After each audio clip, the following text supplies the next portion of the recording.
man ak sëñ Koso ak Laat Ka sëñ Muntaxa woo Laat Ka ba mu ñëw mu toog alxamis si guddi. sëñ Muntaxa ni ko boo demee gaar ba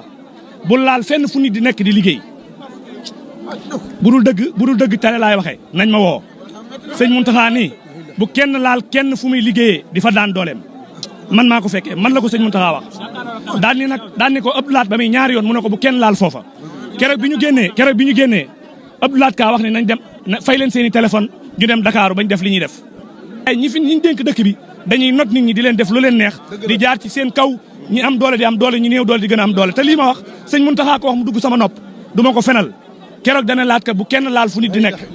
ndax yërmandeem keroog dane bu kenn laat fu nit di liggéeyee ndax yërmandeem teewul keroog dañoo demaat ci sëñ bi fexe bañ jox leen daayira fañ joxoon waa Arabie Saoudite xaaj benn bi ñu jox ko jaaykatu lu ñu xaaj benn bi ñu ko jox ñu leen neex nañ waxante dëgg buñ fi raayalante Laat Ka ci boppam dafa jël nit ñi def leen ay mbaam di def lu ko neex loolu tegu ko fenn